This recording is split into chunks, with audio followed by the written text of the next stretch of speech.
The Nikki Glaser Podcast. The Nikki Glaser Podcast. Here's Nikki. Hello, welcome to the show. It's the Nikki Glaser Podcast. I'm Nikki Glaser. I'm here in St. Louis, Missouri, in my home studio. I'm joined by Anya Marina, Brian Frangie, and Noah from their home studios. We have a lot to discuss on the show today. Taylor Swift news. Been traveling a lot. Traveling coming up. I'm home right now for like a couple days. I was so excited this week. I was like, Chris, I don't leave till Wednesday. And this was on Sunday. And he was like, yeah, wow, what a great stretch. You're very busy. I was so excited. It's so nice to be home. I love living with Chris. That's my update. My dad asked me yesterday. I went over to see my parents. And he was like, how's it going? How's it going with Chris? And I'm like, it's great. Can I just say this guy is like, he's clean. He like cleans up after himself all the time. Mm-hmm. He's organized. He is constantly getting, and this might be just like honeymoon stages of living together, but I don't think so. Because this is kind of who he is. He constantly has the fridge stocked with my Zevias. He constantly is getting all my snacks that I want. I'm never wanting for anything. The only thing I do is make the bed, and he would probably do that if I wasn't sleeping in it when he left. You know, like he takes out the trash. I don't even have by the time I think something is soiled enough for it to be cleaned or folded or put away, his timeline's a little bit faster. So he already gets to it. So it's really nice. I like this gender role reversal that's happening. I know. That's nice. And I've been beating him. Oh, great. So that's changing things. You're wearing the We're white just trying to do beaters. it differently. Yeah. I grew up with, I think this is, I don't want to make this Oedipal, but I grew up with a mom who was a tidy person too. And things just got done without me even knowing they were getting done. And it's kind of that vibe again. But the thing is, it keeps me cleaner because it keeps me accountable. I don't want to be a slob, but it's not like I'm ashamed of who I am and like, oh, I got to straighten up because he does. It's just making me a little bit more I can't be as gross as I probably am prone to be. I will say that I have not unpacked from my trip on Sunday. It is now Tuesday and my bags are just splayed out. Like my suitcases are just vomiting they're laid out. So the whole apartment's clean except my suitcases. Like there's little piles in different corners and he's cool with that. He's not like every time he walks by it or like, do you want me to get this for you? Like it's just agreed upon. Like that Taylor episode does my stuff. of Love is Blind Brazil where the guy, they broke up because he was like, obrigada. No, he was like, I watched it in Portuguese. Yeah. He goes, there are two things to do when you take off your clothes. Put them away or put them in the dirty clothes. That's it. And I think about that all the time. And that's why they broke up, because the girl was a little messy and was like, I don't think that was why. Don't you think it's always something bigger than that? You know? That was like a chief reason. Speaking of the Chiefs. I actually went back and watched Love is Blind this weekend because I was with my friend Lizzy Cooperman. We did a country club together on Friday night. And then afterwards we were just sitting in it was really fun. It was just what you would expect it to be. Wow, Lizzy Cooperman in a club. country club's a great. I know. I was juxtaposition. just thinking. With her don't know Lizzie's act. No, she didn't bring her keyboard. She was like, I think I'm just going to do it without the keyboard. I'm like, I think that's a good idea because they wouldn't even know what to make of you. They didn't know what to make of her anyway. She's so funny. She's just like, who here drives a Kia Soul? And she's just like asking all these rich people if they drive Kia Souls. And she also has just like amazing jokes. And they did like her, but she was berating them when she noticed that they didn't. And it was just nice that she called them out on it. And then they got on board because there's just no denying that she just has great jokes. Her approach is just what intimidates people and kind of like scares them, is that she kind of stalks the stage witchy style. And and so that at first they just don't know what to make of it, but she screamed them into submission. And I fucked up her intro. I was going to say, you know her, you've seen her on the Comedy Central, the show Corporate. And she wrote for my show Not Safe with Nikki Glaser. And she has all these, Adult Swim and blah, blah, blah. And then I was gonna say, and she opens on the road for Richard Marx. We were just joking, like that would be just a funny person to say that maybe these people would respect her more if she said something. And then she was gonna go out and say, not only do I open for Richard Marx, I open for the Marx Brothers, I open for Marky Mark, and I'm a Marxist. But we forgot to do that intro. It would have been so good. So anyway, after the show, we were watching TV. She's obsessed with Down for Love too. That's not the sequel. She's also obsessed with Down for Love. And she and I were watching that, and then she was like, oh my God, I just realized the most insane thing I've ever seen on a reality show is Love is Blind Brazil. And I was like, I think I've seen it. And she was like, where the doors open and a girl is big and the man like can't handle it. Wow. And he like, just he hugs her and stuff. I think we talked about it on the show before, but we rewatched it, and the girl was so cool though. She was like, he can't handle me. That's fine. This happens a lot in my life. I'll get over it. I'll find someone who will like me. It wasn't like she didn't. It was, if it would have happened to me, I would have been probably not been able to handle that. But I guess that's what happens if you go on Love is Blind as a bigger girl, and you know that you can't reveal what you look like at all. You know that people are petty. And especially men, and that those doors might open and their face might fall or it's whatever. It's gotta happen every once in a while in Love is Blind, or else it'll get boring. If every time the doors open and they're like, oh my God, they're just as beautiful as I imagined, then what's the point of the show? No, it doesn't get boring. No, I think everyone thinks we want to see people get hurt, but everyone wants to see everyone happy, I think. Yes, of course. We want to see everybody happy, but there needs to be one person getting hurt per season so that we really appreciate when the other people are happy. Maybe, otherwise, it's just the like bar. 10 years, 10 seasons, if everyone's happy, it's like, well, then this show is not going to show us. There's no drama. Yeah. Well, they get unhappy later. I like the reveal though. I will say that I want every reveal. I want the woman to feel beautiful and the man to feel happy. I always want them to be as happy with their decision as they were when the wall was up and they couldn't see get unhappy the skin later, texture of the person on the other side. It would be nice if when they open the doors and show how happy they are, how beautiful they are, they cut to 4 years later when they're both like, I fucking hate that person. Just to undercut it a little bit. That's all I want for whenever I see weddings. I just want to snap my fingers and see these two people in 2 years kind of hating each other in the car. Look, both the man driving just with both hands on the steering wheel, just like steam coming out of his nose, and the woman just looking out the window as far as she can crane her neck the other way to just be like, I'm not even in the same car as you. You know when you look so far your neck starts to hurt just to let the other person know, I'm pretending you're not here. You're not here in my world right now. I just want to snap and cut to that because I think that's really what it's about. But we love watching people. I love watching people fall in love. That's why everyone should watch Fboy Island, premiering October 16th on Monday on CW. It's coming up. Holy shit! My dad's very excited. Really?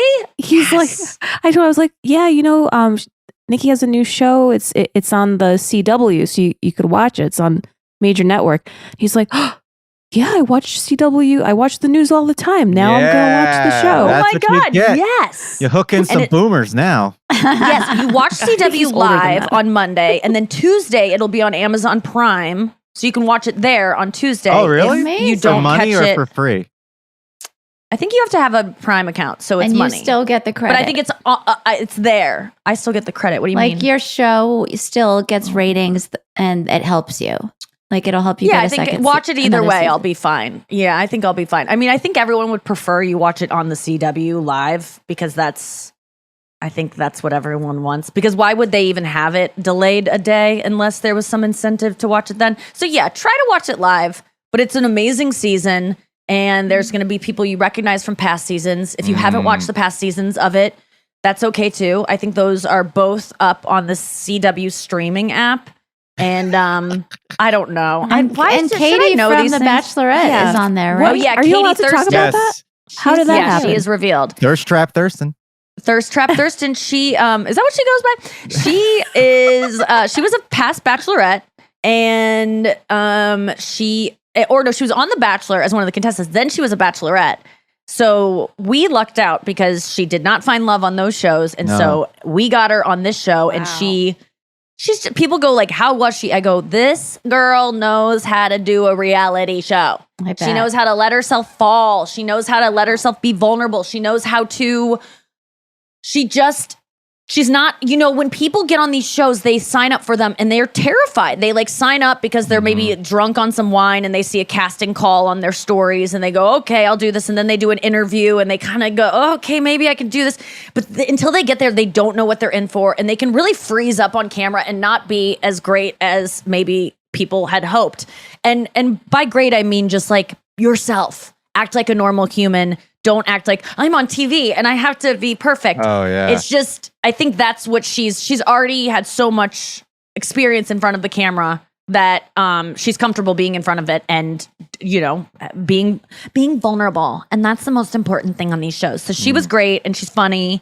And that's people keep asking me how she was. And I'm just like, easy. Like it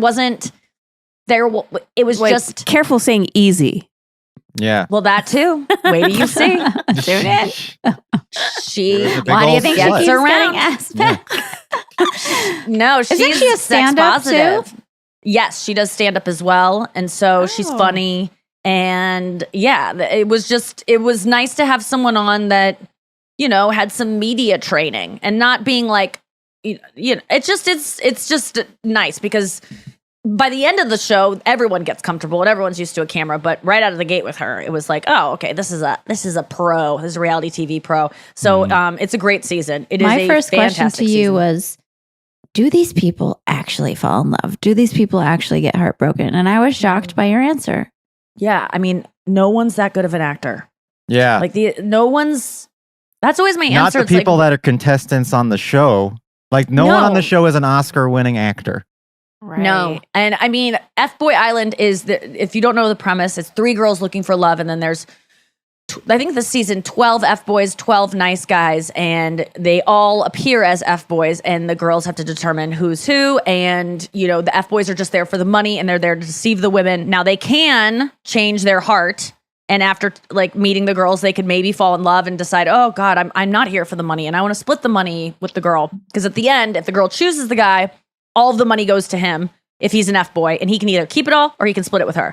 If the girl chooses a nice guy, then they have to split it. So the interesting thing about the show is that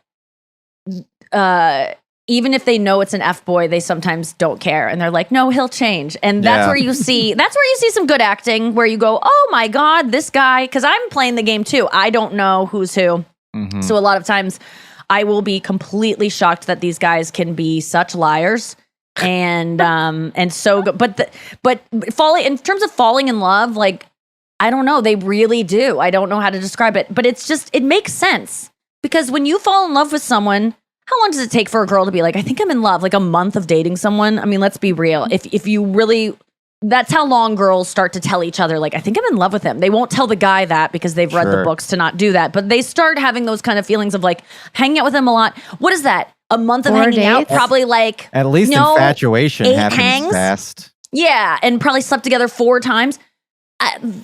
Although people aren't sleeping together on the show because there's not overnights until the very end, these people are just hanging out with each other all the time, talking about each other all the time. They don't do anything else. It's like we could all find romance that fast if our lives had no jobs, no cell phones, and all we did was talk about the person we're falling in love with. And that was our main goal there, was to find love. It's like, it would happen to you too. It would happen to everyone. No one's immune to this process. Especially because everyone's so hot. Right. Yeah. I mean, imagine you walk into a room and there's 20 of the hottest guys you've ever seen. You're not going to fall in love with one of them within 3 weeks. And all you're doing all day is hanging out and talking about relationships, right? And trying to get closer. That's every time that you're not talking to this guy that you like, someone is going, so you really like Jeremy, don't you? And Jeremy seems to really like you. Tell me about it. It's like, it's constant, like, girls chat about the guy that you're dating. And you have no distractions. You have no bills. You have no pets. You have to refill the Brita. Your food is brought to you. You're staying at a hotel. There's nothing to do except fall in love. So you're gonna fall in love. And I'm almost jealous when I watch these people go through this. I just always say to Bill, my producer, I'm like, in another life, I wish I could have done these shows where I just get a vacation from my life for 8 weeks and all I do is have to fall in love with people or compete with other women to like win over a guy. That's my dream. My dream. And Bill's always like, we can get you in. Like, let's develop a show. I'm like, I'm in a great relationship, so it's too late. That train has already, Sailed. flown. Yes, I was trying to think of it. We both made the same joke. Yeah, but it's gone. The train has sailed, and but man, does that appeal to you guys at all to go on a TV show and fall in love? The vacation part did. Definitely. No, but I mean like falling in love on TV. No, it's too intimidating. I like What do you the think All the idea. hot bods. Yeah, well, the hot bods for sure is Like intimidating. competing, you That's wouldn't want to true. compete with all the people that have hot bods. No. Right. Well, yes, but let's say like I get to have a hot bod too. I think like it would we loan you one. Okay, so the I show. get I rent someone's Everyone hot bod. gets to rent one. The fact that like my personality would have to like pierce through everybody else, that's like a lot of pressure. I don't think I'm that. See, that's the only thing I know I could do. I have so much dumb confidence, and I think that's the problem. Is I think that I would win even with my bod that I have, where my ass is turning into a map of the United States, like a messy drawing map of the United States. Like my sides. Do you know that's part of your sides that comes out, like the flank of your thigh and your butt? Like my butt goes like this, and then there's Florida, and then there's fucking Baja California on this side. It's like a map. I can't look at it from behind anymore. It's just become a huge problem. But even with my body the way it is against these girls with their bodies, I think I could still sweep it. But that's my delusion because I think that I would not be too thirsty, and I'm a good first date. I feel like I'm good at getting guys to feel really special. Sure. Which is what you need to do. That's true of life. Yeah. I think you Well, get right in there and you ask the right questions, and you're just good at TV too. And that probably makes the guy on a TV show feel like, oh, this is a perfect co-star for me. So as a couple on Right. TV, you'd work. But I wonder how it would be the second the cameras were off. You guys would probably be Probably pretty boring. I'd probably break up right away, just like most of them do, because Sure. there is something so good about being like a couple on TV. Which, speaking of being a couple on TV, there's a new one this week that is official. Travis Kelce and Taylor Swift's. Oh, they're is official? 100% I mean- official. Oh. She well, was sitting next to his mom in the That's booth. true. That's people true. were like, "Is this their first date?" I'm like, "You think she would go on a first date with Travis Kelce to go see him and sit with his mom in the booth? These people have been talking." since I I gotta was July. say, correct. as a I was football correct. fan, Yes. I am shocked. Out of all the players in the NFL, I guess because Travis Really? Kelce is goofy and stuff, that makes sense. Because he's not just like some super cool like wide receiver or something. He's like a goofy, fun guy. So that makes sense. She usually goes for pretty cool, like stoic guys. So this is This is a kind of like a departure for her. rebound. A Mhm. rebound. I don't know. I'm shocked. I would have never guessed. No one would have guessed. That's why everybody that is an NFL fan, all of the sideline reporters, all the halftime people are just like going But insane isn't over he this. elite? Isn't he one of the best players in the NFL? And Yes. isn't he kind of hot too? I mean, I have eyes. He's mean, hot. He has I piercing guess. eyes. His jawline is nothing to, He's shake a a goof. stick at. That's the thing. Or no, that it is something to shake a stick at. guys, I think when guys see a hot guy, they're intimidated, right? And Right. they're like admiring their body and their jockiness. Like everyone loves Travis Kelce, but the thing Right. that always made Travis Kelce more accessible was Mhm. that he's such a goof that it kind of makes him less cool. Why? What have you seen him doing that's so goofy? Oh, Well, is he's he got a like making podcast. fart sounds with his I mean, I wouldn't armpit? put it past him. He's been in many commercials where he just looks like there's one commercial in particular I'm remembering from two years ago where he is dancing in a commercial Oh. and he looks the whole commercial is crazy, but he looks so dumb doing this dance. He's doing like That's a dance cool. like this. He Yeah. looks like a dad dancing for his daughter. It's not I like like good you dancing. judging people's dancing. Yeah, well, now that Well, you he's qualified. now that I'm an elite dancer, he's an elite Yeah. tight end. I just feel like it's nothing against him, but it's just he's so goofy and uncool. Yeah. I think That- that's what she needs. That's I what like she it. needs. Yeah. I think he's Yeah. hot. He looks like a thick He's so slab hot. of meat. He's He looks a like very Oh my good looking God, man. the like way he thick cut bacon you that- can We get. gotta at go to the break, but mustache. we're gonna talk about how we feel about everything, and we're gonna talk about some of the details of it and just my thoughts on it, because a lot of besties have been asking me what I think. And I know it's like late and everyone's given their take by the time that this airs, but you deserve mine as well. And we'll zip through it, but we do have to get to it right after this. All right, we're back. Yeah, it was an alarming moment when I saw the picture of her pop up on my feed seconds after it aired. I mean, I was one of the first people. I didn't see it live, but it was 5 seconds after it happened. It was on one of the dozens of like Taylor Swift accounts I follow. It was like Kiki Swifty or whatever.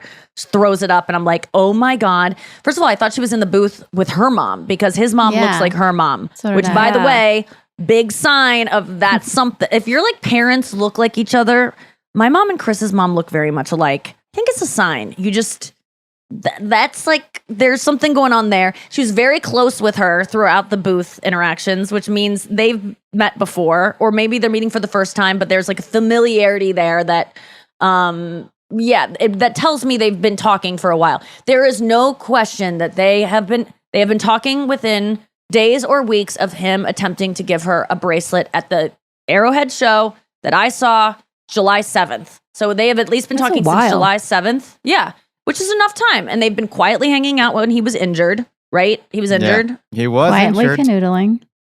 Yeah, so they were quietly just staring at each other in a chair, holding each other, creating, and just holding and just looking at each other like Carlos and what's her name on Down for Love?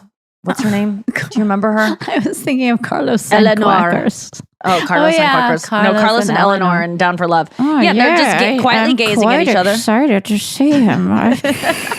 He's Down for Love, you gotta watch. His photographs are quite It's never a dull stirring. moment with Carlos. There's never a dull moment with Carlos. But anyway, so I was like really sad at first. I don't know why. I think it was because Devastated was the word you used. I think it was devastated. I was just sitting I'd just gotten home from the road. It was on Sunday. I was at the kitchen counter. Chris was like cooking and we were just hanging out, catching up. And then I just go, and I just showed him. And then my face just went onto the counter and my head just hit the counter. And I was like, it's real. And I think it depressed me because anytime there's a wedge between Taylor and I, or what I imagine, and not him being the wedge, I mean, just something that makes her cooler than me, or something that makes her like, she's just so, like that makes her different than me, because I think that's the reason I love her so much, is because I feel like we're so similar in so many ways. Like her love of baking is a slight wedge. That's a wedge. I don't bake. I don't have any interest in baking. I'm like, wedge. Her love of organization, another wedge. Okay, well, I'm friends with people who like to bake and organize. We can still be friends.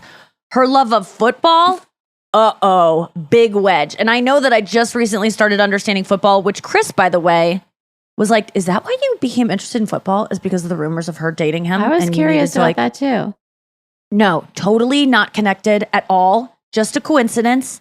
But I understand the suspicions. I understand. And part of me even goes, was it a subconscious thing that you knew this was going to happen? And so you had to like catch up. So I am amping up my my trying to like enjoy more football and understand it more, because I do want, like I was crying last night because I was having a imposter syndrome day. And I was just like, and I was giving an example of just how wild my thoughts are. And so don't judge me, listener. Please don't be like, Nikki, just don't go on Reddit and say, Nikki's losing her mind. She said this thing. I know this is a crazy thought, and that's why I was even saying it. But I was like, if I were Taylor, he goes, I go, she knows so much about football. She's like such a cool girl now. Like, I was giving him examples of how my envy this week is out of control. I cannot control my envy.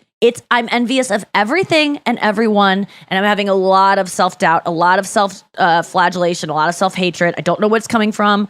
I hope it's just a moment in my life because I'm just tired or overworked or something, but it's just really it's pummeling me every day, this like jealousy, and not jealousy, because jealousy is when you're worried that something's going to be taken from you. Mine's just envy of like, why can't I be that way? So I was telling him, Taylor Swift, even Taylor Swift in the box, I was like, he goes, why would you could be in the box too? And I'm like, but she's cheering at all the right spots. And he's like, you could cheer at the right spots too. All she could be doing, she could understand football just as much as you do. It's not that hard to look at one guy and when he catches a ball, you cheer.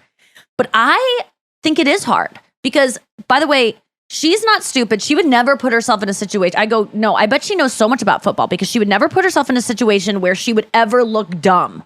And if you don't fully understand football, you can look dumb, even if you think you're following it the correct she way. had cameras Do you on her agree? all the time. Yes. So if she is even a second behind anyone else, if they even catch her like not knowing what football is, she is going to be skewered, pilloried, witch trials. You know. So I know Taylor in this way of her not putting herself in situations where she'll look dumb. She knows football. That's why she was confident in being in that box and it being photographed. So She also wore the colors of the team. So it's like, if you're going to wear the colors and the red lipstick and everything, like you got to know something.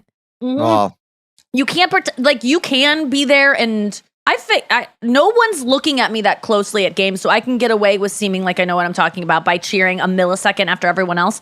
But if there's cameras on you watching, people would have caught on if she didn't really know what was going on. yeah. And Chris was like, "You're crazy." He didn't say you're crazy, but he goes, "You're out of your mind." He's like, "You need to be committed." I'm calling 311, 411. What I don't know which one you call. You're offside. You're Live offsides right because yes, thank you. Because she could just be mimicking what everyone around her is doing and you wouldn't notice. And I'm like, I think she knows what she's talking about. And it just makes me sad that there's one extra thing. I think because I was trying to get at the root of why I'm so sad about this. And I'm not sad anymore. I'm just sad at the fact, I think this all represents to me that she's way cooler than I am. She's like, not only is she the best singer to me and the best songwriter and just this musical maven, and she's the prettiest person with the arms that I want and the body that I want, that I like almost have, but I just cannot really get anymore. Like she's just 15 pounds away from me. And she's just represents so much stuff that I'm close to that now this creates a further divide of her being like a wag. What do they call it? Wife athletes get wags. Do you guys know what I'm talking about? No. They're called wags, wives of athletes. I don't know what. I forget what the acronym stands for, but it's just there's just a coolness thing that I'm just like, oh, okay. Well, she's just not. I can't ever hang with this girl. She's too cool for me, and I think that's what made me sad. But in all seriousness, I'm just very happy that she looked so happy, that she looked free, and like she wasn't being hounded up in that box. It seemed like she was around safe people, and I just feel bad for her being just this spectacle constantly. And I know that she doesn't feel bad for herself about it, but I just think there was a little bit of like, I want to protect her. And now the NFL is going to be obsessed with her. It's like, it's all that much more attention, all that much more scrutiny. And now if they win this game, she's this lucky charm. Then when they start to lose, they didn't just win. They annihilated. But wasn't it a game that everyone kind of knew they would? Like it was kind of. Yes. Because I even said to Chris, I think that Travis Kelce was putting it on a little bit, like was trying harder and more impressive because Taylor was there. And Chris was like, no, he always is that impressive. And I go, but so am I. But when you're watching, I'm more impressive. So I'm a professional. He goes, Travis Kelce is a professional. He was doing his job. He wasn't better because Taylor was there. And I go, I promise you he was. As a professional, I know for a fact I will be doing the most important performance of my life. But if a guy who I am romantically attracted to, who I want to think that I'm attractive, I will be that much better and sparklier. Travis Kelce does not catch a touchdown in every single game. He catches a touchdown in roughly 75% of the games. Okay. But in this particular game, I don't even understand why Patrick Mahomes was out there at this point, but Patrick Mahomes threw a touchdown to Travis Kelce at a point in the game where it did not matter at all. And so he just came off an injury. Maybe if Taylor Swift wasn't there, Travis Kelce would have been on the sideline at that point.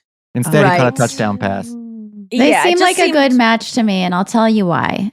I did not know this guy had a dating show on E! before. Yeah, he did. I didn't know that either. Yeah, it was a show where he dated over 50 women, and I forget what it was called, something like Dating Travis or something, whatever. Travis needs to find a wag or whatever. It's wife and girlfriend, by the way. So you were right. Oh, thank you. But yeah, this guy's in the public eye. He wants to be famous. He is famous. He's not just an athlete. So they're both like, he's not that he's an expert in his field, but he's damn near close. And he's totally comfortable with fame and he's playing the game. So they're both good at it. He's on he has like 5 different commercials right now too. Like he is on TV all the time. I'm bummed out at one of his deliveries. I wish someone would have just worked with him a little bit harder on that one where he's like, it's this commercial where he's like, Mahomes. Like Mahomes is wearing State a jersey. Farm, And he's like, and then my auto. And he's like, why couldn't I be Kelce my home, or like CSEE? But let's say like the word is, they're trying to get him to say Kelce my home. Mm-hmm. He just says Kelce my home, and it's like, if someone would have just given him a little bit of direction, this guy could follow it, and it would be like, no, it's like Kelce my home, or like, see if you can get a better rate on your auto insurance. Kelce if you can get, but he goes, Kelce if you can get a better rate on my auto insurance. You know what I mean? Like, it's yes. I always wonder if there's like an intimidated director on the set. It's like, that was great. That was great. It's like, just tell someone. And who's there's famous a confident they could do man better. who probably is like, I want to get in and out of here and collect my $10 million for this ad. And I don't want to waste more than 40. I have a heart out because I have to go. Or that was the best take they could Make get. a And it was like friendship the 27th take. Yeah, I got to put my phone number. Some people don't have good comedic timing, but this guy. Another lovable tight end in the NFL, Rob Gronkowski, who's a lovable Nickelodeon star. He is the spokesperson for USAA insurance for retired military. And his delivery in these commercials he's clearly it's not the take the director wanted every single time. Clearly. However, if I were in a commercial where I'm a comedian catching a football, it would be so embarrassing. But I'm just saying that I think Travis Kelce, if he saw me catch a football and no one gave me any help, he could be like, I could have given her a slight pointer that would have made that look way better than it was. So I don't expect a ton from him. I'm just disappointed in the director of that commercial. And you should have just, spoken up, man. There's been so many Gronk USAA commercials that have been like that. It's kind of like becoming his character, and it's starting to work. Yeah. What's his name? Rob Eli Gronkowski. and who's the other guy that was in the Eli and Peyton Manning? Peyton Manning did the roast with me, and like his delivery is even they talk like football players doing a comedy thing. Yes, There's like a style of a football player in a crazy. salsa commercial. It's just I don't know. Where's the one guy, Steve Young? He's catching. Is that the guy that's catching TVs? And he's like, the best catch I've ever was the best thing I ever caught was this TV. Probably not deal Steve from Young DirecTV. because he's a quarterback, so it's probably like Jerry Rice or something. It's Jerry Rice. And Chris goes, man, I think this guy is probably fallen on some hard times because he is in like 100 commercials. Yeah, they're in that Tostitos commercial now. But he's good. I think that guy has learned how to do it really well. But anyway, I think Travis Kelce is fucking now, hot. Nick. Yeah, just You from watching do. the ads. They have the best ads. Football always gets the best ads. They are so funny. They're engaging. And maybe I'm enjoying them because I'm so bored with the fucking game that I'm so excited something else is on TV. Maybe that's why I'm paying attention to them. But I'm not that bored with football anymore. I'm slightly getting it. But I will say that what I thought was so cute was that Travis Kelce, like, I am getting him finally. Like, he gave her that friendship, he tried to give her that friendship bracelet. I thought that was like a weird kind of desperate attempt. And I thought, Taylor, don't fall for this. This is a guy trying to get in the headlines with you. He's just clout chasing. And you know what? I think he's just kind of who he is. Like, he just thought that's the best way to get in touch with her. I'm going to do it. Like, I don't think it was that calculated because throughout the whole game, this isn't a guy that's trying to look He is like looking up at the box to like see if she's watching. Aww. He's not like there was this really long shot of him while he's standing next to his coach who looks like the Kool-Aid man, while he's standing next to him and he's like trying to talk to the team and give them a play. Travis Kelce is looking up at the box like a little kid trying to look for his parents at a third grade recital. Like, and like, see, like, just like not paying attention at all, but like looking, it was really adorable. And I'm thinking, surreal. If that guy was trying to be cool, he wouldn't be doing that. No, he's not cool. He's not cool. No. I like it. Yeah. I like it for her. And you know what he also did? People have been saying this online. He rented out a restaurant. Wait, hold on. Before you get there, what's your take on the video of them walking out? I love that they weren't holding hands yet. I think she always holds hands too soon. And I think holding hands is just a statement to everyone that like, this is love and everyone freaks out. I liked that they weren't holding hands. Let me just say that first. Her outfit was cute as fuck. let me just say there is an account I followed called Taylor Swift Styled. And this girl is amazing. She will like find the fourth stud that Taylor Swift is wearing behind like, 1,000 pieces of hair. She will find like the exact diamond stud that this girl that she bought. I don't know how she does it, but she is connected. She knows exactly what Taylor wears up and down. So anytime there's an outfit of Taylor or Taylor gets spotted somewhere, Taylor Swift Style will post each of the items and you can buy it. So I bought her shoes immediately. She's wearing like these white and red New Balance sneakers that I don't even really particularly like, but I just had to get them. Whenever she wears something slightly affordable, I get it. They were $90. I had to get them. And then I also bought a denim trench that she was wearing the other day. That was not that cheap, but it wasn't so crazy because oftentimes she's wearing a necklace that's like $16,000 or she's carrying a bag that's like $8,000. And this denim trench I got was like $460, and I think I'll wear it forever and ever because it's really cute and it goes to your feet and it's just great. But I loved her outfit. I loved her Chiefs windbreaker type thing over the shoulder, and she was kind of just like, she just looked so relaxed and cute. And then them walking out, I liked his outfit because I didn't know this until the next day, but he was wearing a Taylor Swift denim set that is the 1989 inspired. So this guy named Kid Genius, he's a fashion designer, designed a suit called the 1989 suit.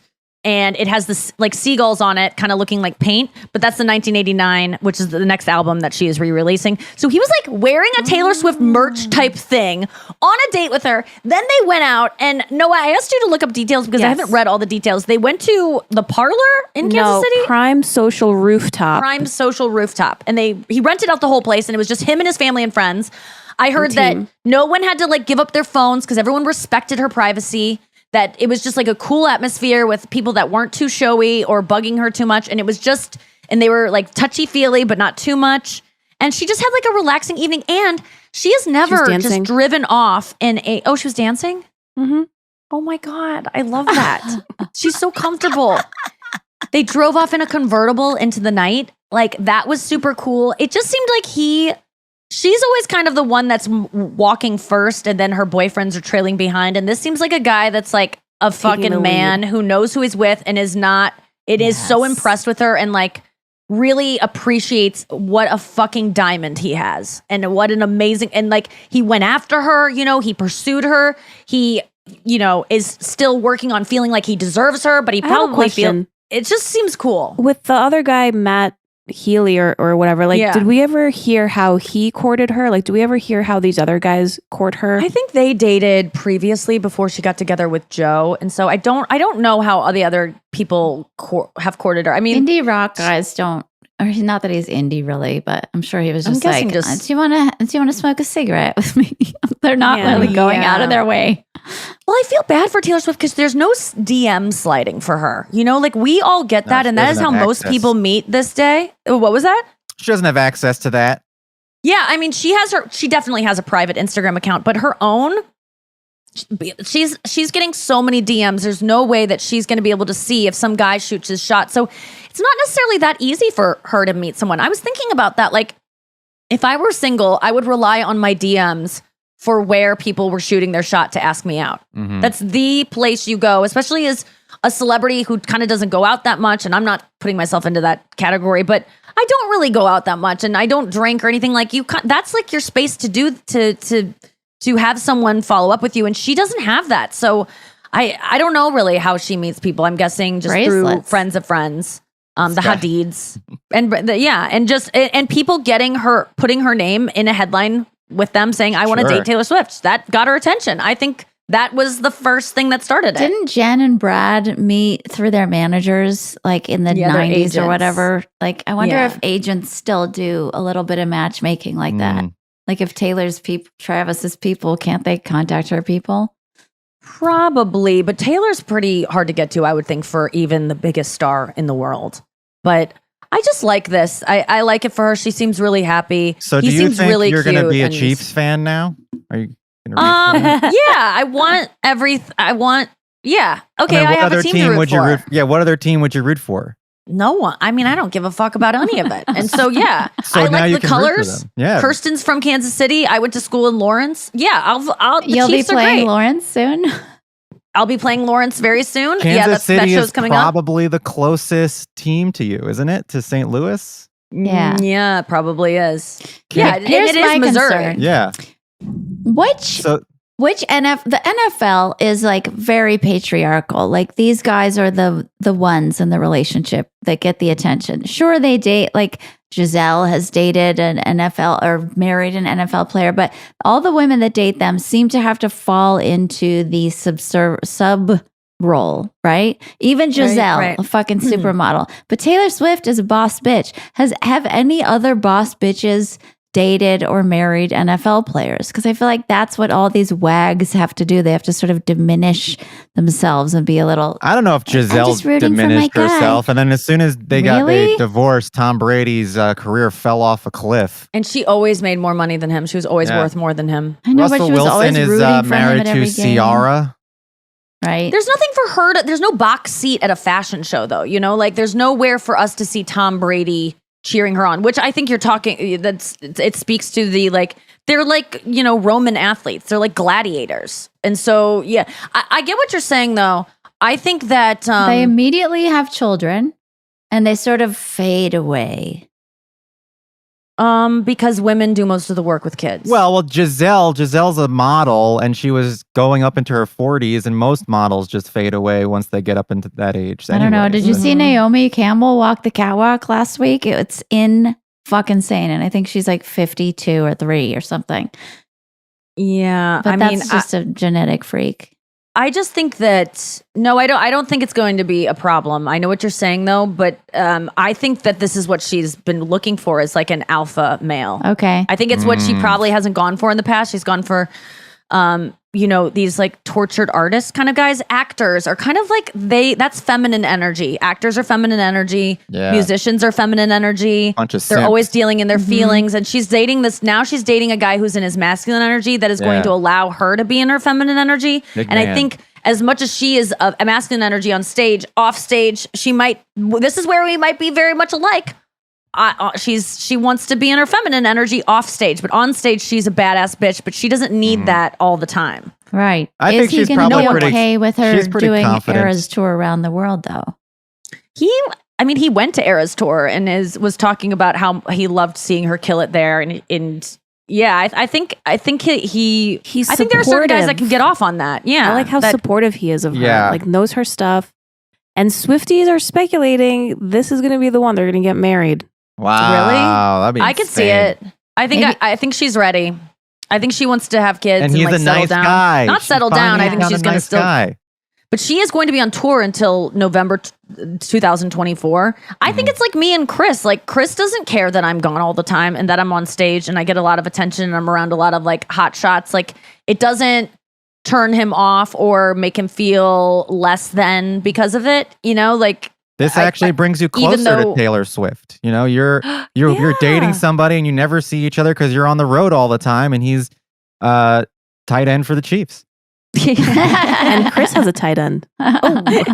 Chris was teaching me about tight ends last night because I didn't know that term yet, and I kind of know what they do. Sometimes they are blocking, sometimes they're taking a pass, sometimes they do it all. Tight ends have to be like big but also fast. Is that correct, Brian? Yeah, no, that's correct. They have to be. Yeah, some tight ends just block, some tight ends just catch, but the best tight ends do both.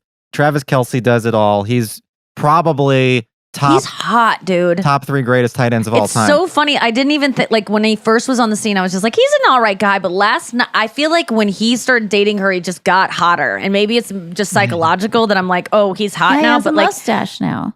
oh, just his piercing eyes. I'm just like, fuck yeah, girl, get it. And who knows? I love it. I approve of it. I'm He's a happy for tall them. drink I of want her to be water. happy. And she looks like glowy and happy. And my voice teacher was like, now I saw your girl, Taylor Swift, in the box at the Chiefs game. And I'm like, I know already. He's just like telling me about it. I'm like, I've seen it. I'm like I've read about it. I know.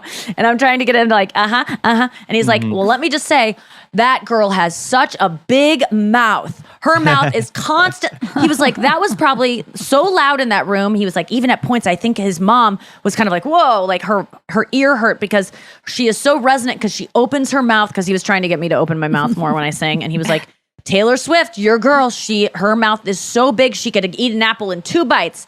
And so I'm trying to get my mouth to be more open when I talk, but it's so hard to do. Also, Anya, when she wears bright red lipstick like that goes beyond her lip, that makes her mouth look even bigger. I think if you wore bright red lipstick, big lipstick, it would make your mouth look even bigger than what you're doing right now, which if you go to YouTube, that's pretty big. if you watch You the can fit podcast so on much in YouTube, there. you can see how big Nikki's mouth can get. But It you hurts cannot so get that only much. on the podcast. No, you couldn't hear that. No. You couldn't just hear how much my jaw unclenched. No. But it hurts to do it that much, to talk like Miss Pac-Man. But my vocal teacher was telling me that in America, all girls talk like this with their mouth, like they never open their mouth because we're so ashamed Yes. of like speaking out, and we're so puritanical that it's not, we always have to like talk through clenched teeth and like, yeah, I love it. Sounds good. And we just have to be demure and little and not big mouths. But the Do only these way to hit high stretches. notes is You take what? you take a cork from a wine bottle, a longer one, and you put it lengthwise in your mouth like this.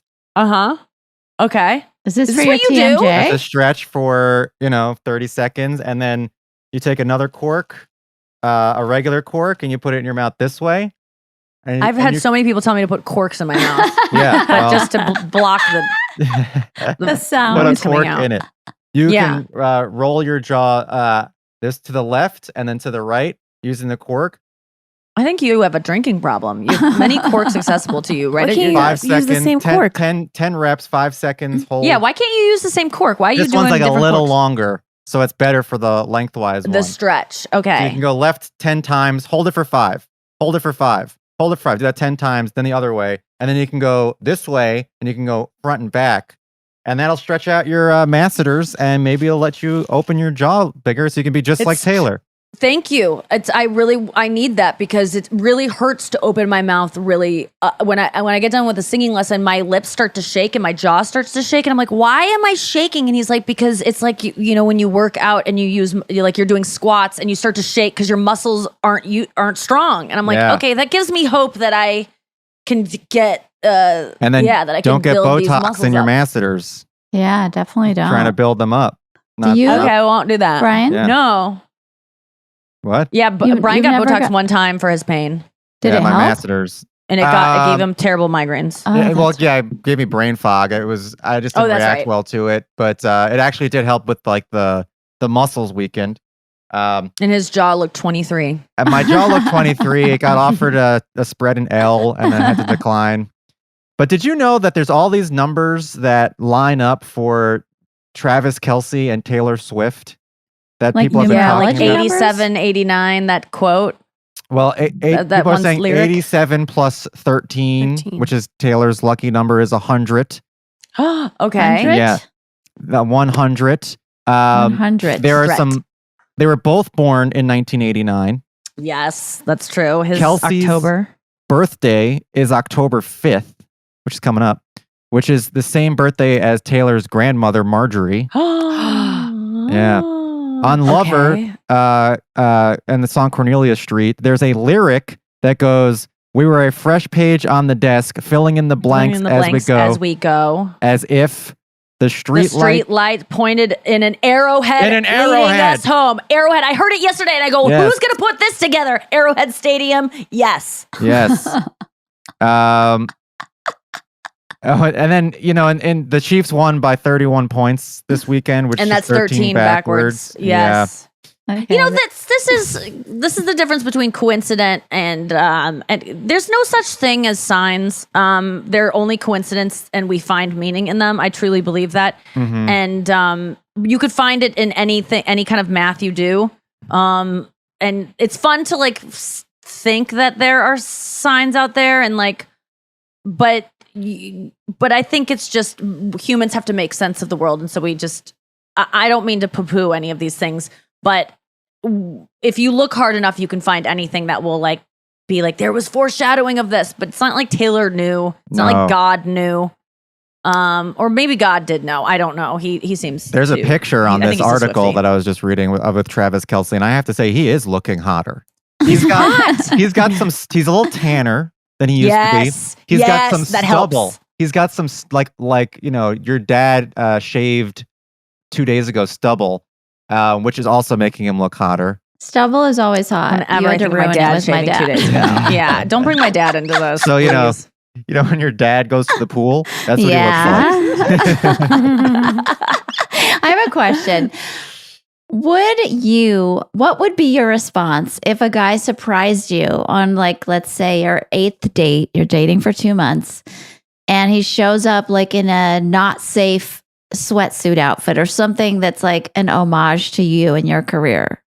What would your response be? I feel like if he's been someone I've been talking to for a really long time and I have a huge album coming out really soon that has a little bit of like, there's something that he could wear that would be a nod to it. I would think and he knows that I really appreciate speaking in Easter eggs and like hinting things. Wouldn't think it's lame at all. I'd be like, oh my God, that's so funny and cute. And like, you're trying to advertise my album through your wardrobe. Like, you're on my level, man. Like, thank you. This is adorable. Like, you went out of your way to find a suit that was like referencing this album that I'm now promoting and I'm so excited about, that is like my baby. It would mean everything to me. I wouldn't be cringed out by that at all. You would be, Anya? I think so, but I can't imagine being anything like these people, though. I mean, I wasted a half an hour of my life last night trying to research this Travis Kelce outfit. I was like, why is this a news story? And I still don't understand. So thank you for explaining it pretty well. I get it. There was a designer who did his outfit and Taylor sold it as merch, or he just did it separately. He just did it, and he called it the 1989 suit. So anything that's called the 1989 album to me. It does. That 1980. She does. There's all these memes about Taylor Swift invented seagulls like in 1980, or like because she used seagulls in like. There's just she did jokes not of like invent seagulls though. Well, that's also, the joke. It looks like tie-dye. No, I think she did. No, she did invent. Can you the seagull. imagine if I believed that? It's on Before Wikipedia. seagulls, before 1989, have you ever seen a seagull? No. I don't remember. Seagulls were in the shirt she's wearing on the 1989 album cover. So the shirt she's wearing on the original 1989 album cover is a shirt that has seagulls on it. And his suit was a blue suit that has like paint splatters on it that kind of look like seagulls. So it's just an homage to that album. But it was such a reach. Artwork for the guy to do. But everyone's trying to reach. Anyone who does anything tries to have something Taylor Swift in it so that they can get money, baby, because Swifties buy anything that has anything to do with her. Arby's just posted something of a piece of chicken and a little cup of ketchup and a little cup of mayonnaise next to just a bare plate of chicken, a bare plate with a little nugget of chicken and then 2 little cups of mayonnaise and then ketchup, because someone zoomed in on a picture of her and that's what she was eating in the box. So like everyone's getting in on this. No, it's crazy. As an NFL fan, I am not loving this predicament because Taylor Swift took over the whole weekend. Everybody, and oh my God, you know how you hate whenever someone tries to force in a Taylor Swift pun? I heard so many of these. Oh my God, it was absurd. Never Everyone was so end. proud of themselves. There was one good commercial that I saw that was on Fox with Terry Bradshaw, and there was some guy with like a bunch of strings on a wall trying to figure out the conspiracy theory of when they started dating and stuff. That commercial was pretty good, but other than that, everyone trying to, even on NFL Red Zone, the guy was like, I guess there's a blank space in this scoreboard for the Jets, and it was just like, but it's not so much actually making the joke, it's the like commenting on the fact that you just made a Taylor Swift pun after you make it that really gets me. Where they're like, they just left a blank space in the scoreboard. I'm sorry, I just had to do it. I couldn't help but make a Taylor Swift pun here. Oh, but you'll kill me. I guess you're gonna have to. And then they make another Taylor Swift pun. And like, oh boy, I'm at it again. It just annoys me when people glom onto something because they see dollar signs. And I think that's what's bugging me about this whole, everyone's obsessed with Taylor Swift and like everyone's now wearing Swiftie shirts. Like some bestie sent me a picture of this woman wearing a shirt with Taylor in the box seat already on it. Like it's and I really don't like, this woman's been mean to me before. And so I was like, I don't really like that woman, but I do like her shirt. But I'm just like, even this woman, like I've never heard you be a Swiftie, but suddenly you are now because it's cool. And it's like, I understand if you like her music and everyone's having a little bit of fun with it. I'll allow the fun, but I just don't like how much the NFL is just dollar signs. Oh my God, that's all they see. But Taylor, you're allowed to give that to them. You are a commodity in many ways, and she's allowed to give that out to wherever she sees fit, and I don't begrudge her that. I do love, though, that she was escorted out of the box in a popcorn box. Like they had like 3 security guards taking out this giant popcorn box. Yeah. Wow. It was so funny. And I just, you know what I hated was the audio from it. It was so mean. Let me just play it because it was really disturbing to me. The audio people from are what? like, Taylor's in there. She's in there. And I'm like, if I saw that happening, I'd be like, Taylor, we love you. But they're What just a like, life. they want her blood. It's just bloodlust. Here it is. She's in the popcorn thing. Okay, so they're wheeling her out now. She's in that. She's in that. All these people are waiting up. That's her. That's her. She's in there like her cleaning supply. That's her. You guys. It's just like, why That not say woman something needs nice? vocal surgery. I know, She has notes. She drank too much that day, and it's only going to get worse. Let's take a break. We'll come back with more after this. All right, let's put that to bed. So I approve of it. I'm happy for them. And I'm going to work on understanding football more. That's what's going to happen. Imagine if with somebody that. tried to figure out your dating life through your old specials, like they do for Taylor Swift and her lyrics. And they Nikki were like, was wearing on the pleather bang- pants in the perfect special, and Chris actually bought a pleather belt 6 years later as a But nod. I don't. Or I be don't. like, on the No. Bangin' special in 2016, Nikki They're- told 20 minutes of jokes about Chris. I think she likes him.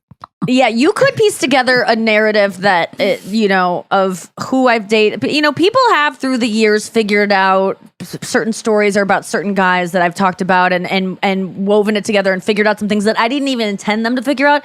But I'm not as good as Taylor as she does. Everything she does wear is a nod to something. She thinks about everything she says, every tweet she posts, every star she draws on the margins of the cover art. It's all symbolic of something. So there is a reason for us to dig into it. And that is why we dig into it so much. It's because it's like a Where's Waldo. It's for Swifties. Swifties, people think we're insane because we're always reading into so much stuff. It's because there is messaging in there. We're not like just doing Paul is dead. Oh, this license plate says Paul. Like, we're not crazy to think that there is hidden messaging because she's told us that she does that, and she enjoys giving us messages through that. So that is why people read so much into it. It's not because we're lame and desperate and just don't have lives. We're like having fun with these little scavenger hunts that she's given us. So it's part of it. I wish that I thought that thoroughly about my career in life to have stuff like that, but I have not planned in that way. But I do see themes. Like, I watch my old stuff and I'm like, oh my God, you were obsessed with that topic even then. You're still, and you still have interest in that there. And you kind of figured it out here. And like, I still talk about the same stuff and I'm approaching it from different points of view. Like even, I don't think Louis meant to always talk about jerking off in front of people or talk about assholes in every single special, but he has a different take on literal assholes, like the anus in every single special. He has a joke where it's like a specific, very, what's the word? Visceral? Where it's like visceral. Yes. Visceral take on a poopy asshole. Yes. In every single special. And I'm like, oh, it's interesting to see patterns through artists, but that aren't even Remember intentional. when Bourdain died by Killed himself? suicide, and there was that article that came out, and there were like dozens and dozens of mentions of him talking about hanging himself in a hotel room. And it was like, Jesus, we missed it. There were like 44 instances of Bourdain. Wait till in you his see what I show. do. Mhm.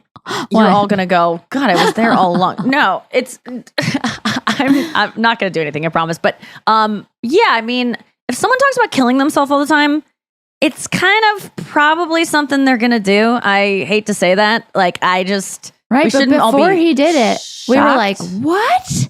Bourdain? Yeah. And then it's like, oh, he mentioned it so many times. Insane. In a hotel room, hanging himself, on the shower Yes. thing, in the closet, hanging himself. It's like Yes. not even a couple times. Like, I think it was like 44 times or something insane.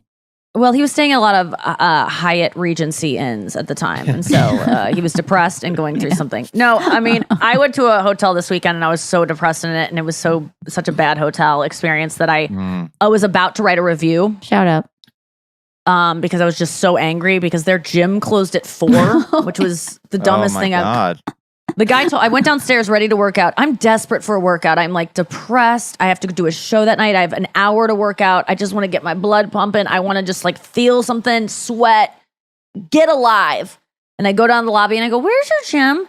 Oh, our gym closes at 4. And I just stared at him and I go, that's the dumbest thing I've ever heard in my whole life, which it really isn't. I mean, I was kind of sleepy still. I just woken up from a nap.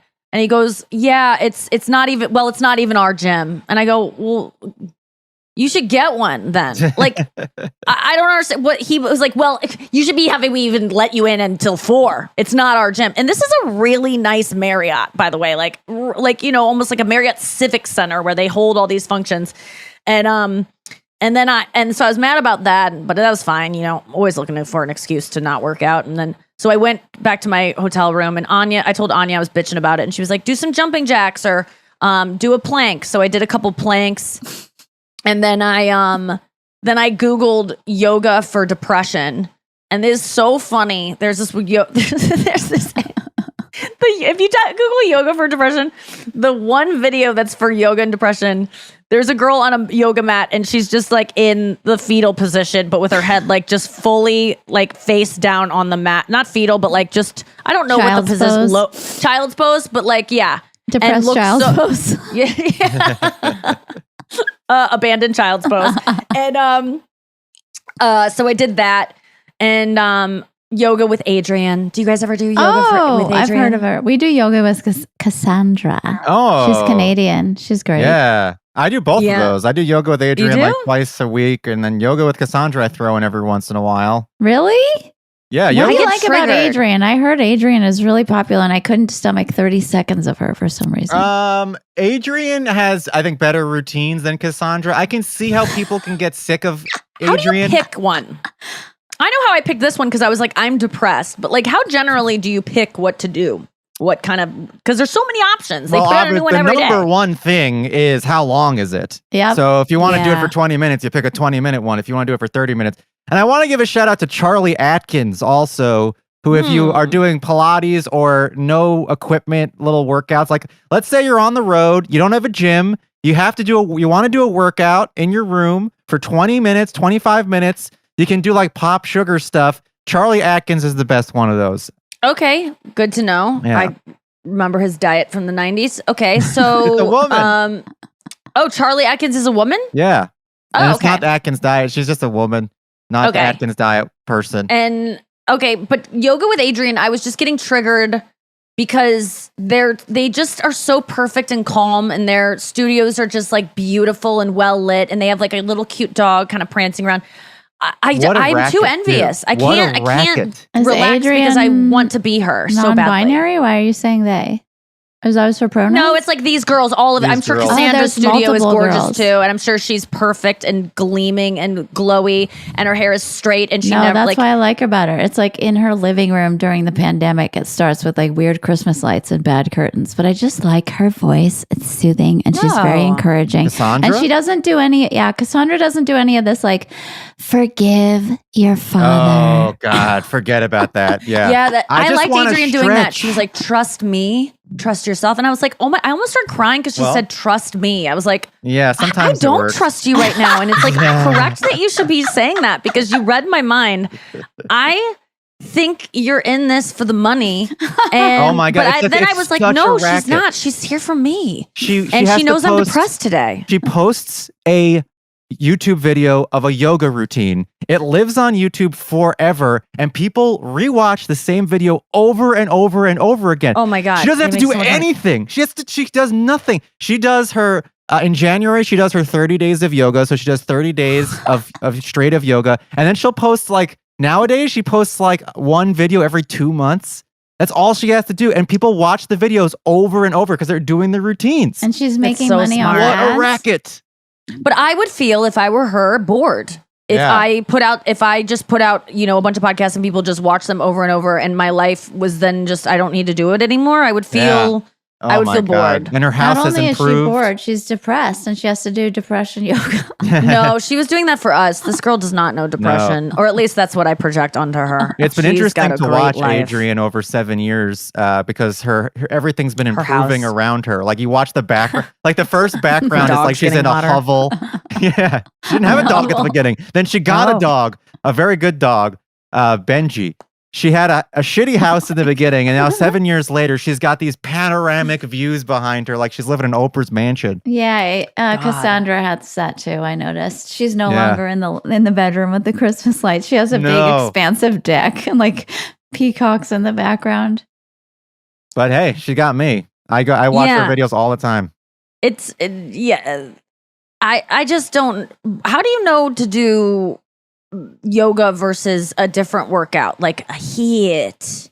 And I don't like how it's HIIT. HIIT. Well, yoga to Like, me is what do when you- I feel tight Yeah. and I want to stretch, and it really Okay. is. So usually, if I do a weightlifting workout or something like that, then the next day I'll do yoga to kind of stretch it out. HIIT is like cardio. So like that's what you wanted to do at the Marriott when they so rudely shut down the gym early. Mm-hmm.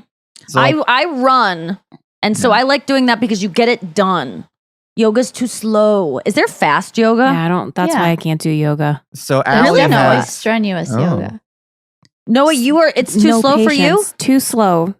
It's so slow. I'll do mobility exercises. There's this like Australian guy. I can't remember his thing. It's like total body something. It's like this like he looks like he could be an Fboy. Oh my God, will you send me that? Because I would like to do mobility exercises, but I don't want it to be slow and I don't want you to assume that I know what all these poses are. And I know that it's annoying for people who, so maybe I should do a beginner's thing. Right, Yeah, well, that's what Adrian's really good at. And you're like, what the But I think fuck beginner is trikonasana? for losers. If you want to do yoga where you're not, where it's, I like staying in a stretch. I want to stretch my legs. Yoga for like, losers is so funny. I bet she probably has one. Sorry. If you want to do a yoga where you're moving a lot, then you have to do vinyasa yoga, where you're constantly flowing. It's flow. Yeah. You're always moving through different things. Allie's got a really good yoga person that she found, I think, through Peloton, who is like no nonsense, like stretch like this, now move like this, okay, stretch like this, and it's like not really all the spiritual stuff, and you're not standing still and listening to the copyright-free music in the background. Right. You're just stretching. Well, I have been listening today. I listened to Louise Hay because I've been depressed lately, and so I've been trying to listen to self like affirmative. What are those called? Affirmations. Affirmative action. And I've been reading the 4 Agreements, which is also another thing that everyone has always talked about. No one's following this shit. I'm sorry. Like, we all are gossipy little cunts. Like, I don't know how to break the cycle. I mean, literally, the 4 Agreements, I think I've only read 2 of them. I got 2 more to go. And the first one is be impeccable with your word. Or maybe that's the second one, is be impeccable with your word. Yeah. What are they? Don't take impeccable with your anything word. personally. Don't make assumptions. Be impeccable with your word. Always do your best. The first two you just said I haven't gotten to yet, but I just got through impeccable with your word today. Do you know what that requires you to do? Never lie, never gossip, never say anything to anyone that would harm them or hurt them. Oh, and that gets me back to the hotel review. I wrote up this review because I was annoyed. The hallways were loud and echoey. I could hear, it sounded like someone was washing chains in a bucket in the hallway all night long. Well, where else are they going to do that? It was so loud. It was, and my, thermostat didn't work, and there were all these things, and I was just in a bad, obviously I've been in a shitty kind of cloudy mood recently, and I fired up, Google reviews to write one, and it's anonymous because I don't use my actual name on there. And I wrote out this whole thing. And I gave 3 stars, and I even wrote, like, I don't usually write review. I've never written a review of a hotel in my life, and I stay in them every week. That's a great way to start it. If you really want to get them, that's a great way to start a review. Because it did feel to me, I need to prove that people need to know. And then I was about to fire it off, and I go, what are you doing? Everyone is trying their fucking best You do not need to put this out there. This hotel, these people that are working at this hotel, the reason why things are probably not great at this hotel is probably because they all have a shitty boss. The people at the top are mean to them, and everyone trickling down is just like trying their best and trying to get through the day. They don't need to open up their Google review and read a mean review of someone that just stayed there that someone is now going to get yelled at about or something. Like, it's just not constructive. It's rude. You don't need to do it. It's just putting negativity out there. So I was impeccable with my word in that way because I just didn't want to put out that negative energy, and I erased the whole thing. And it was almost like journaling. Like, I got it out of my system, but I did not write the review. And I'm really proud of myself for that because it's hard not to be a little like bitchy customer when you're like, I'm paying this much a night for a suite, and it was loud. It's like, no one needs, it's already done. You're not coming back to this town. It's not going to happen again. It's, people can handle it on their own. They can figure it out on their own. This place is well rated. I don't want to ruin their rating. Like, it's not worth it to me. And so I didn't write that review because I'm trying to, and that was before I read Impeccable with Your Word. I read Impeccable with Your Word today, that chapter. Final thought. It's going to be very exhausting. I mean, I already broke it today. We're gossiping about Taylor Swift and Travis Kelce. We're having like little snarky opinions. Yeah. That is being impeccable. That is not being impeccable with your word. Being impeccable with your word means that you don't ever betray yourself. And being mean to others or critical of others is actually because you're obviously insecure.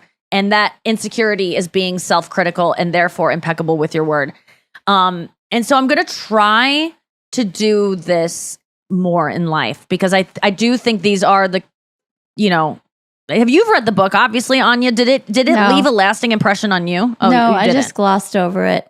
I just read it on Google. Like, what are the 4 agreements? Okay, got it. I always thought you weren't one of the people that told me about it.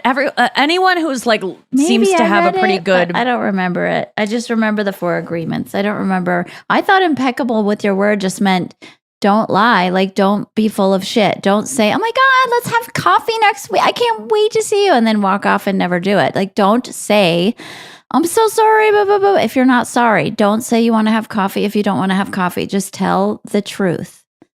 Yes. And I think that is, I feel like I have a pretty good grasp on that. But I think the thing that gets me is gossip and shit talking because it feels so good. And I was telling my selling therapist yourself yesterday that it feels so good to talk about people behind their backs. Do you guys all agree that when there's some juice on someone and then you find someone that you both know and you can talk about it, it's one of the greatest things to share in the world other than like a charcuterie board? Like, it's a vegan one? It feels, like it just feels like so, Well, I don't dear know, Abby or her sister, Ann Landers, they said that the original definition of gossip was just light chatter between people. It wasn't mean-spirited. It was the way that people connected.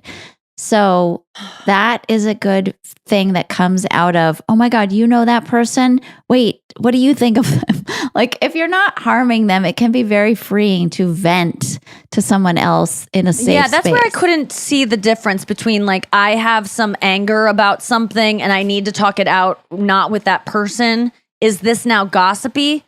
I think it can be when it becomes mean-spirited, which is, I think, a way that I process my anger is making fun. I mean, obviously, I'm a comedian. So when I'm angry about something, I will mock it really cruelly. And I think that's not very nice. But I think it all comes from a fear of being mocked myself. I mean, like, I was really trying to get at the root of some things in therapy yesterday.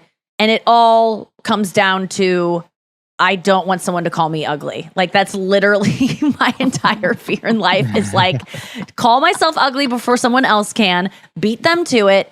Don't be too loud because then boys will see you. And I at a young age knew that kids were not to be trusted, that kids said the darndest things. So I was really quiet in my childhood. And then when I got to adulthood, that's when I began speaking more freely because around adults don't say you're ugly. They don't talk like that. But in middle school, high school, boys will just call you fat. They'll call you ugly. They'll call you unfuckable.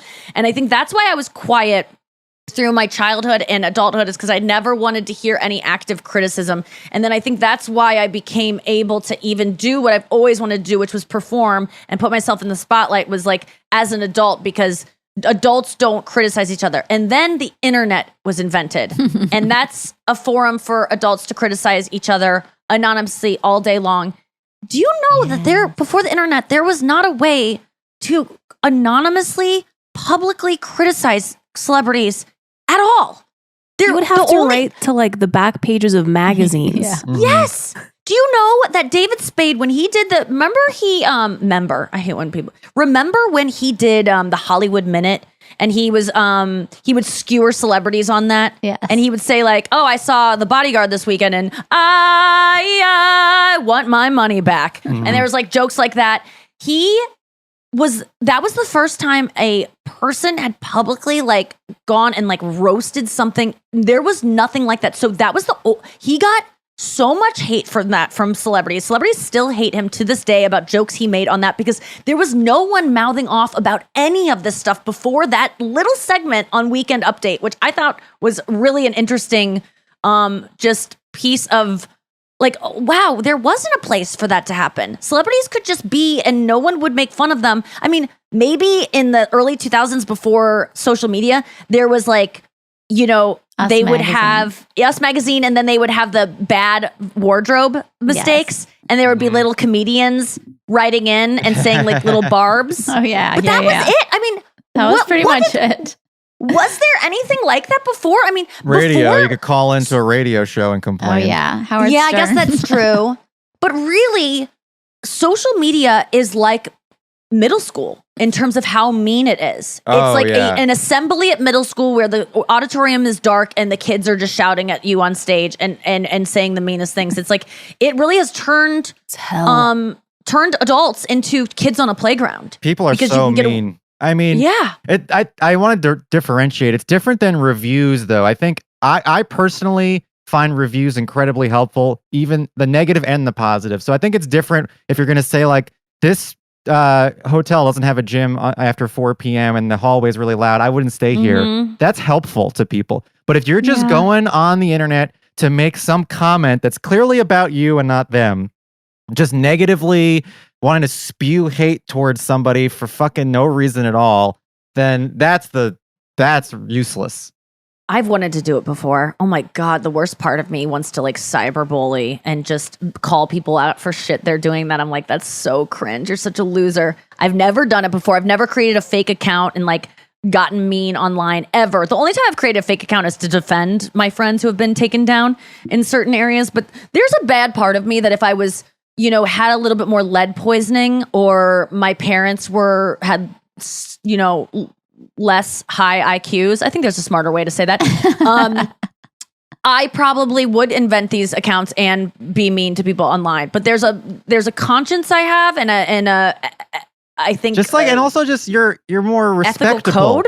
No, you value your time more. Like, no, why would man. But I spend that time zooming in, you know, thinking it to myself and sending it to Noah and Anya on our fucking chat. You know, like I spend time making the comments. Yeah. There's time being wasted. I'm just saying I haven't gone so far as to like put the hate out there because I'm trying to be impeccable. But here's another thing with impeccable with your word that I was gonna say is that oh fuck, what was it? You were talking about reviews. And this is the major thing that I don't think people understand, and I think I've probably said it on here before. When you go to watch a YouTube video or you're looking at an Instagram post and you're feeling like, you know, I read comments. Do you guys read comments of things? On my Instagram? YouTube videos? Yeah. Not your own comments. I'm not talking about like other people's. Oh, I like heard if you're you talk looking about at your this friends on the podcast with Rick Glassman and Esther. Yes. If you read...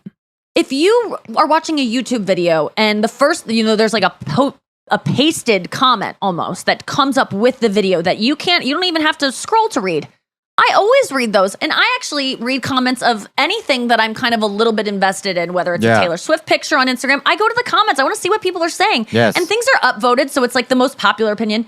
That comment, 100%, without question, and I am a discerning, very critically thinking person, that comment without question impacts how I perceive what I'm about to see or what I have just seen and already made an opinion about myself. Oh, yeah.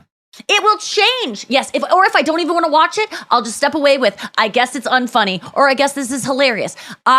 What these anonymous comments do is they do poison us. They make us, you don't know who it is, and we think we're above it. That, a comment's not going to impact how I look at this person's body or how I perceive her life or how funny this clip is or how amazing this song is. It without question does. I would love to see some studies done on it, but I think comments are truly dangerous. Sometimes I don't know why I rely on them so much, but I do. And I don't read my own comments. And that's why I can't even watch anything I do on YouTube, because if you click it, a comment fucking comes up. Mm-hmm. I wish you could opt out of comments just showing up willy-nilly. But I think don't you guys feel influenced by comments, even though you are all smart people? There is 100%. a theory about that. Yeah, I forget what the name of it is. I forgot. I'll research it. I will research this theory, but it does exist. I talked about on the girls' chat once that they did an experiment, and if you answer a question incorrectly in a group, it will influence the other people to also answer incorrectly. Yes. This is why I love the sometimes I'll have a bunch of comments on a video or a cartoon or something that say it's funny, and then someone else will say like, well, that was cringe or that was shit. And I love when someone else replies to that person and goes, what the fuck are you talking about? Yes. This is hilarious. And then a bunch of other people upvote that guy. Those are the best people on the planet. Thank you to those people. Yeah. Getting in there and refuting the negative ones. Yes. Those are the heroes of the day for sure, because we need those people out there, because if someone doesn't refute it, that somehow becomes just as meritable, is that a word, as the comment that's saying it's good, or a million comments that say it's good. It might be more well written than the comments that are saying it's good. So you might go, this person that's negative seems smarter. It's like using correct punctuation. He's actually using a big word. Maybe I should ignore all the other comments because they're just like, this shit's so funny and sounds like a bunch of dumb people. Maybe the smartest person in here is right and he thinks it's horrible. Sometimes I think it's just interesting to like that kind of makes my head spin, and it makes me wonder, like, is my opinion authentic? Is it truly my opinion? Yeah. Or am I just expressing someone else's opinion that I've read? I think the most true thing where I can just tell if I've enjoyed something or not without any outside opinion is when I hear a song in a cafe and I Shazam it.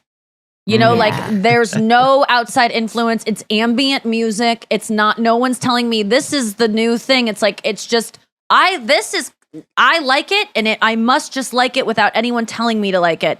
And, you know, I was talking to Chris last night about how I'm suffering with imposter syndrome lately and just envy.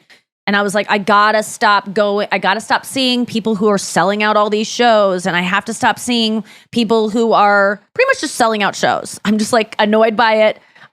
Ticket sales are like hard to sell, right? Tickets are hard to sell in any climate, but especially now. But when I'm seeing these comedians just so flawlessly do it, it just fucking irks me, makes me feel bad about myself, makes me hate myself, makes me think I'm not good at social media, I'm not good at comedy, all these things.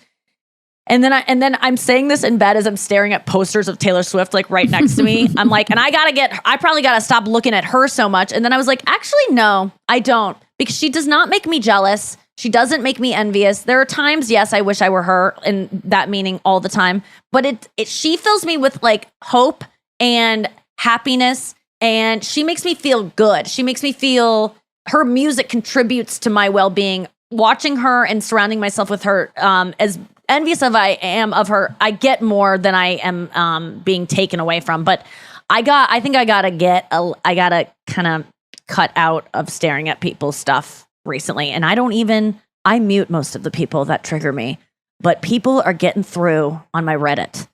And that's where I have to be more discerning. And I just have to not join Reddits now of things I want to keep up on.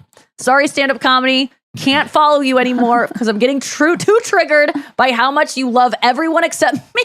And it's okay because I know that I'm not for everyone, but it's just, I can't, it's I guess that is jealousy, where you think if people get praise, it's like taking something from you. So I guess I do experience jealousy in that regard.